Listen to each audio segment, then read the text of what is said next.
What are the stages of a criminal sessions trial? एक criminal sessions trial की क्या क्या स्टेजेस होती है, that is what I am going to talk about in this video today. This topic has arisen out of one of my previous videos that I posted a few weeks before on the topic the stages of a civil suit. तो कुछ दोस्तों ने वो video watch करने के बाद उस comment section में मुझे रिक्वेस्ट की कि sir please also post a video on the stages of a criminal trial. And I thought that the topic of today's video naturally aligns with that topic in the sense that it falls in the scheme of things. अगर मैं civil suit की stages बता रहा हूँ तो of course it is natural कि किसी के माइंड में ये भी सवाल आ सकता है कि क्रिमिनल ट्रायल की स्टेजेस क्या होती है. So that is what this video is all about. So stay tuned and this video is for everyone, for general people as well as for young advocates.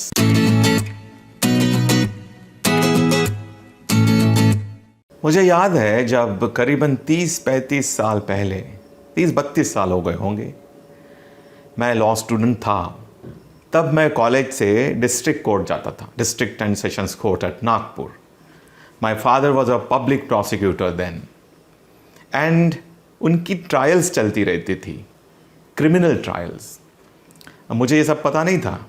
Once I went there to meet my father, the clerk in his office told me that my father was in a particular court, so please go and meet there. तो मैं वहाँ गया और देखा कि मेरे father एक criminal case conduct कर रहे. So he saw me, he just called me in, asked me to wait there inside the court room while he was working. अब मैं वहाँ बैठा, मैं रहाऊँगा कुछ थर्ड ईयर में, मैं वहाँ बैठा. And then my father started examining the prosecution witnesses one by one. And the defense counsel started cross-examining those witnesses one by one. And what I found was, it was very interesting. The story unfolding from the mouths of prosecution witnesses. And the skillful art with which the learned defense counsel was cross-examining those witnesses. It was all interesting. It just gripped my attention. और उसके बाद जो सिलसिला शुरू हुआ, I attended that case every day till judgment, and even thereafter, whenever I used to find time, I used to go to the court and attend all the criminal trials that my father was conducting or other renowned defense lawyers of Nagpur city were conducting. तो ऐसा करते करते मुझे बहुत सारी criminal trials student as में ही देखने मिल गई. I am not making this video on the basis of what I saw during my student age then. Of course a lot of time has passed and I conducted many criminal cases as an additional public prosecutor in high court. तभी भी काफ़ी कुछ पढ़ना हुआ. Of course I am not going to tell you the detailed provisions contained in the Code of Criminal Procedure about all this. I urge all my young advocate friends to go to the Code of Criminal Procedure and find out for themselves where are these stages given. तो मैं यहाँ पर आपको criminal sessions trial की जो broad stages है, जैसे मैंने कि सिविल वाले वीडियो में किया था, ब्रॉड स्टेजेस बताऊँगा, so that you all get an idea as to how the journey of a criminal sessions trial progresses. Now you might be watching that I'm using consciously the word criminal sessions trial because criminal trials are of different types. There are trials of warrant cases, there are trials of summons cases, and there are some summary trials. And then there are trials of, there are sessions trial. तो ये सब क्या है, ये young advocates मेरे books में जाकर देख सकते हैं, या और कभी मौका मिला तो उसके बारे में भी मैं यहाँ पर वीडियो बनाऊँगा, मगर आज वो इस वीडियो का टॉपिक नहीं है. The topic is the stages of a criminal trial and that's very interesting. Okay, so सबसे पहले क्या होता है, there is a stage of plea or charge, framing of charge. आप अगर किसी कोर्ट में जाकर उस बोर्ड पे देखोगे तो वो लिखा रहता होता है प्ली, PLEA, और चार्ज एक ही चीज़ है. So framing of charge and recording of plea of the accused is the first stage of a criminal trial. So what happens on that day is the accused is produced before the criminal court and the court frames a charge against him, a specific charge. Charge means a specific accusation, a statement which contains a specific allegation. Specific. Like, for example, if it is a case of, say, murder, then the charge will be like you, means his name, on such and such date, तो date लिखी रहेगी.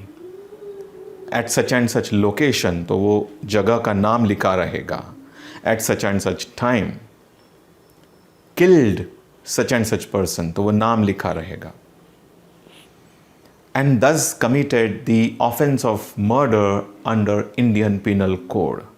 Just an example. Exactly ऐसे ही, थोड़ा बहुत कम ज़्यादा होगा, but इस type का ही चार्ज होता है.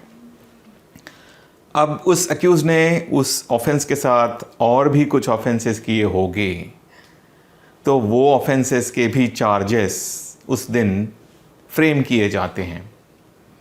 And then the court confronts that accused with all those charges by asking him what exactly he has to say on each particular charge. In the sense, whether he pleads guilty to the charges or whether he claims to be tried. In normal situations, the accused does not plead guilty because he has already engaged a lawyer for his defense, and the lawyer has trained him what to answer and what not to. So he would not accept that. So the court records that the accused does not plead guilty and claims to be tried.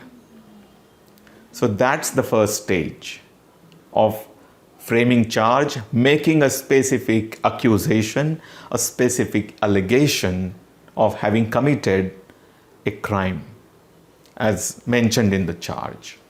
So there may be one charge, there may be two charges, there may be three, whatever number that comes out of the material before the court, and that is charge sheet. It arises out of charge sheet. Charge sheet पढ़ने के बाद जो दिखता है कि इस व्यक्ति ने इस टाइप के ऑफेंसेस किए हैं जो कि ये सेक्शंस में जाते हैं, तो according to that the charge is framed against the accused. So that is the first stage. After framing of charge comes the stage of recording evidence. ठीक है. Now this is very important stage. Now many of you must be knowing the common principle of criminal law that every person is presumed to be innocent until proved guilty. Of course, in some laws, some special laws, this principle is reversed, where the presumption is of the guilt of the accused till proved innocent by him. But in normal cases, and we are talking about normal cases in this video, presumption of innocence ये हमेशा accused के favor में होता है. Now why am I telling this to you? It's because when it comes to leading evidence, the burden is on the prosecution to establish the guilt of the accused by leading strong evidence, such evidence that it will without any doubt prove the guilt of the accused. There should be no doubt at all. The burden is very heavy and the burden is strict because ये criminal case है और इसमें जो judgement होगा, अगर conviction का judgement हुआ तो he will be going to jail and his liberty will be curtailed. So our criminal system takes care of this by imposing a very strict burden on prosecution of actually proving the charge, the allegations beyond any doubt. I mean, beyond any reasonable doubt, उतना heavy burden होता है, उतना strict evidence prosecution को court के सामने lead करना पड़ता है. So how does prosecution do it? हाँ, before that let me tell you, जो एविडेंस की स्टेज है उसका पहले एक प्रोग्राम बनता है. उस प्रोग्राम के अनुसार ये क्लियरली लिखा जाता है कि इस तारीख को इस विटनेस का एविडेंस, उस तारीख को उस विटनेस का एविडेंस, ये चीज़ें. और वो डेट्स बिल्कुल पास पास में ही होती है, मतलब लग के ही होती है. Just one day, next day, Thursday, fourth day, ऐसे एक सेशन में चलता है वो. That's why probably it is called sessions trial. Examination of, मतलब एक बार वो शुरू हुआ, एक बार केस एविडेंस को लग गई कि फिर वो ट्रायल तक जाने में देर नहीं लगती, सॉरी जजमेंट तक जाने में देर नहीं लगती. तो it is as if it is conducted in one session. That's why probably called sessions trial. This is what I understand. तो the burden is very strict and heavy on prosecution. I'm sorry I'm repeating this, but I have to get connected to the next point, that's why. So prosecution starts examining their witnesses one by one. There may be eyewitness, there may be ear witness, there may be panchas, there may be some police officers. There are always, ये तो witnesses होते ही हैं. और भी कोई witnesses होंगे, medical experts वगैरह वगैरह. And as prosecution goes on examining them one by one, the defense counsel goes on cross-examining them one by one. ठीक है, इस तरह से ये एविडेंस जब होता है तो उसके notes of evidence are recorded by the court. अब एविडेंस जब चलता है ना तो बड़ा मज़ेदार वो सीन होता है. कई बार प्रोसिक्यूटर कुछ क्वेश्चन पूछता है तो डिफेंस काउंसिल उठ के ऑब्जेक्शन लेता है, और वो ऑब्जेक्शन कोर्ट फिर बोलता है why are you taking objection and all that.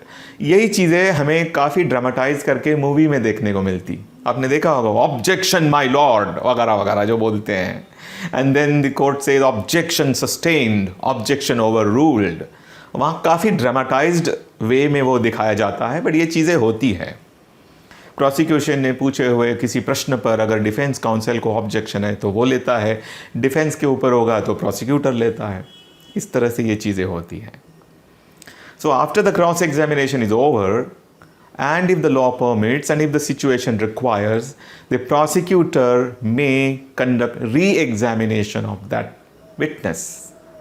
इस तरह से ये सब कंप्लीट होने के बाद, हर विटनेस के एविडेंस के नोट्स लेने के बाद, मतलब प्रोसिक्यूशन साइड के witnesses and defence side can also bring its own witnesses. Defence witnesses कहा जाता है उनको, to prove the innocence of the accused. उनका सब के नोट्स लेने के बाद, एविडेंस क्लोज पुरसिस दाखिल होने के बाद, पुरसिस मीन्स एक डॉक्यूमेंट होता है, एक स्टेटमेंट होता है. दोनों पक्ष ये कोर्ट को इन्फॉर्म करते हैं कि we have exhausted all our witnesses, we are closing our side of evidence. और डिफेंस भी अपने कंप्लीट विटनेसेस एग्जामिन करने के बाद कोर्ट को इन्फॉर्म करते हैं कि we have also closed. That is done by way of purshis. I call it purshis because its spelling is that. तो purshis is simple information to the court that the parties have close their evidence. Oral evidence जब चलता है तो witness ये तो बताते ही है कि what they saw, what they heard and all that thing. But the other witnesses like police witnesses, medical witnesses, they prove some documents also. Like there may be postmortem report, there may be injury report. Police prove करते FIR, spot panchnama, inquest panchnama and other seizures. कुछ चीज़ें seize की होगी spot पर से तो वो सब प्रूव करते हैं. इस तरह से वो होते हैं.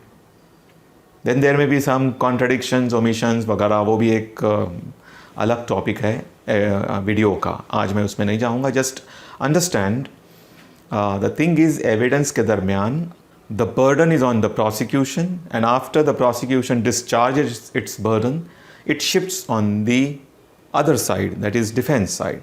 Defense has to then discharge its burden of proving its innocence. तो ये नोट्स ऑफ एविडेंस लेने के बाद ये एविडेंस की स्टेज कंप्लीट हो जाती है. Then what happens? The next stage begins. then the next stage is of what we lawyers call 313 का स्टेटमेंट. CRPC के सेक्शन 313 में ये एक ड्यूटी है कोर्ट की to confront the accused with the adverse evidence that has come on record against him and ask him his explanation. ये एक बहुत इंपॉर्टेंट स्टेज होती है. इसको हम कहते हैं स्टेटमेंट ऑफ अक्यूज्ड. मतलब ये 313 का स्टेटमेंट होता है. This is a not only an important stage but also indispensable as the supreme court has held. ये स्टेज होनी ही चाहिए. ये नहीं हुई तो the trial vitiates. Because see, it's a question of giving opportunity to the accused by confronting him कि उसके खिलाफ क्या है और वो मटेरियल उसके खिलाफ जो है उसको बताया जाता है, उसके ऊपर उसका क्या कहना है ये रिकॉर्ड करना. So what the court has to do is to come up with questions with which the court has to confront the accused on the date of recording statement. और उसके लिए कोर्ट को एक एक्सरसाइज करनी पड़ती है खुद होकर जज को. वो कंप्लीट एविडेंस पढ़ने के बाद जज को जो जो एविडेंस ऐसा लगता है कि ये एक्यूज के खिलाफ जा रहा है उसको लेकर क्वेश्चंस फ्रेम करने पड़ते हैं. एक लिस्ट बनती है क्वेश्चंस की और वो बड़ी लिस्ट रहती है. और स्टेटमेंट ऑफ अक्यूज के दिन कोर्ट एक्चुअली वो अक्यूज को एक एक क्वेश्चन पूछता है. तो इस तरह से 313 का स्टेटमेंट जब रिकॉर्ड होता है तो एक और चीज़, एक स्टेज और है वहीं पर जुड़ी हुई है. It permits the defence side, it permits the accused to enter upon his defence by filing a written statement. मतलब जैसे सिविल साइड में रिटन स्टेटमेंट दायर किया जाता है वैसे क्रिमिनल में भी होता है. But most of the times I have seen ये ऐसा कोई रिटन स्टेटमेंट अक्यूज देता नहीं. कभी कभी कुछ केसेस में है, देखा है. But that they must be doing as per the advice of their lawyers according to the situation obtaining in the matter. तो ये भी एक स्टेज होती है 313 की stage, statement of accused. And after that comes the stage of arguments of the lawyers. उसमें open करता है argument prosecution side. The prosecutor opens.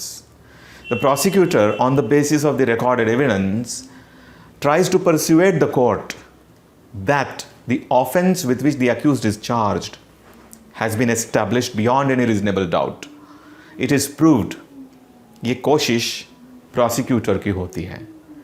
And along with the factual arguments, he also makes his arguments on the points of law, whatever law is involved in that. To that, the other side is of course given an opportunity to answer. Then the defendant side, I mean the accused side, argues its own case. ये भी अच्छा detail में चलता है. Just like cross examination करना, ये भी एक अपने आप में महत्वपूर्ण स्किल है. वैसे ही आर्ग्यूमेंट करना कोर्ट के सामने, ये भी एक बहुत इंपॉर्टेंट स्किल है that I have been always telling through my videos. And then comes the stage of judgment.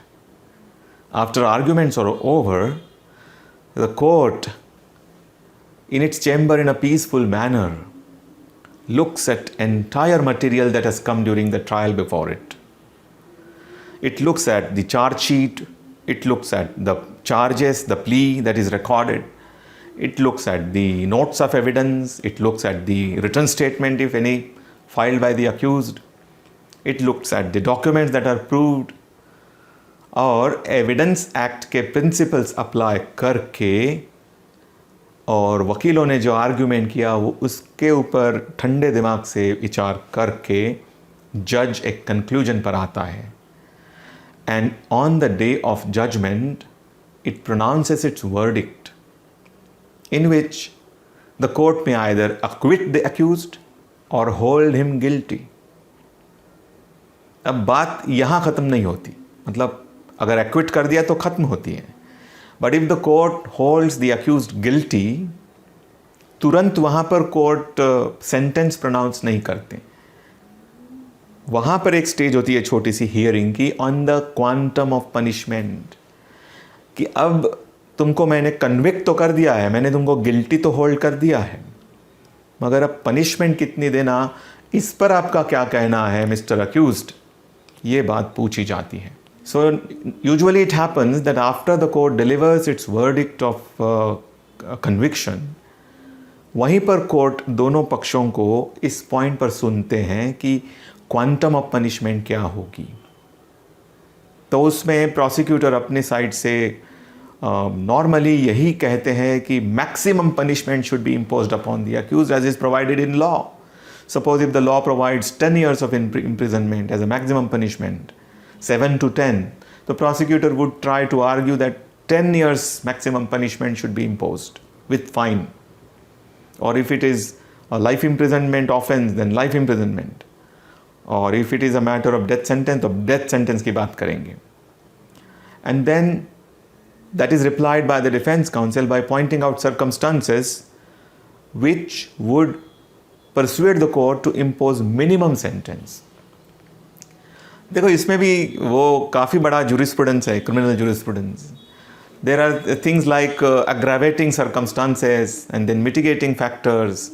Aggravating मतलब ऐसे कि जो factors accused के ऊपर ज़्यादा से ज़्यादा punishment impose होनी चाहिए, इसके लिए situation को और worse करते हैं. मतलब कि मान लो उसने इसके पहले उसकी हिस्ट्री रही होगी, एक ही बार नहीं, बार बार ये करता है, हैबिचुअल है ऑफेंडर, तो ये एक एग्रावेटिंग फैक्टर हो गया. एग्जाम्पल दे रहा हूँ मैं. He may prove to be a menace to the society, is an aggravating factor, वगैरह वगैरह.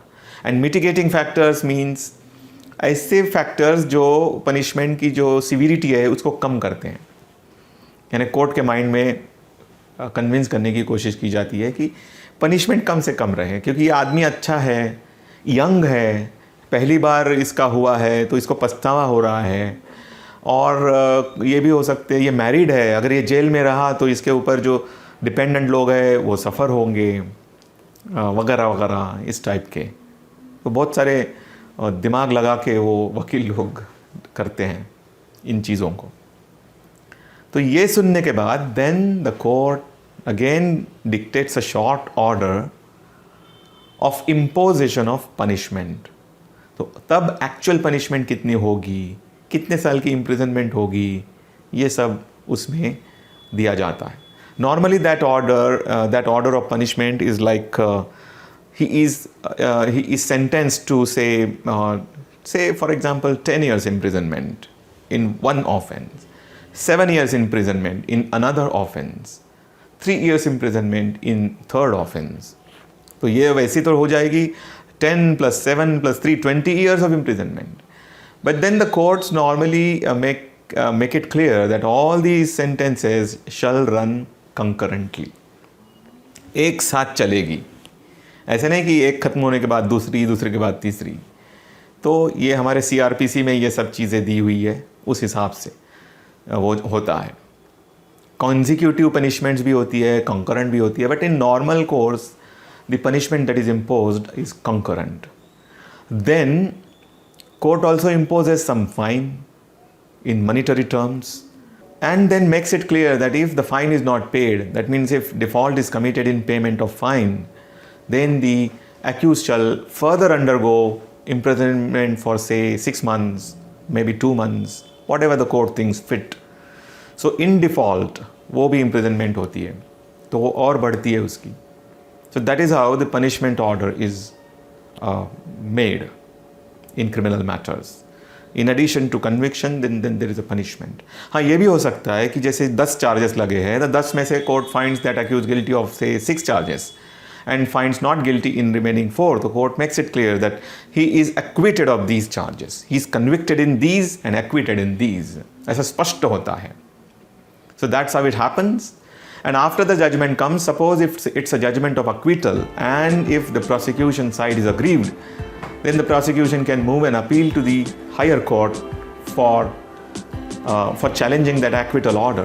It's called appeal against acquittal, the state side. And if the accused is aggrieved by imposition of punishment, he may file appeal against conviction. कई बार ऐसा होता है कि state भी appeal file करती है अगेंस्ट एक्विटल और एक्यूज भी अपील फाइल करता है अगेंस्ट कन्विक्शन, तो दोनों अपील्स साथ में चलती हैं। Sometimes it also happen that the state files appeal against imposition of less punishment, that means for enhancement of punishment, वो भी होती हैं, तो उस टाइप की भी अपील होती है। तो ऑफकोर्स ये अपील्स वगैरह आज का वीडियो का टॉपिक नहीं है, बट मैंने वो कंक्लूड करने के लिए फ्लो में ये सब बातें बता दी। So I hope now the things are made very clear to you what are the stages of a criminal sessions trial. इसके बीच में भी छोटी छोटी बातें होती है, जैसे नोटिस टू एडमिट डॉक्यूमेंट्स वगैरह वगैरह, वो सब चीज़ें मैंने इसमें कवर नहीं किया बिकॉज ये सब चीज़ें मैं करूँगा तो वीडियो भी लंबा होगा और थोड़ा कन्फ्यूजन भी हो जाएगा आपको जनरली समझने के लिए जो ज़रूरी है वो broad stages I have covered in this video and I hope you have like this video. So अगर आपको पसंद आया है तो क्या करना है, लाइक बटन दबाना है so that the video goes to a larger audience and everybody benefits. So thank you for watching and that's all for today. See you in the next video.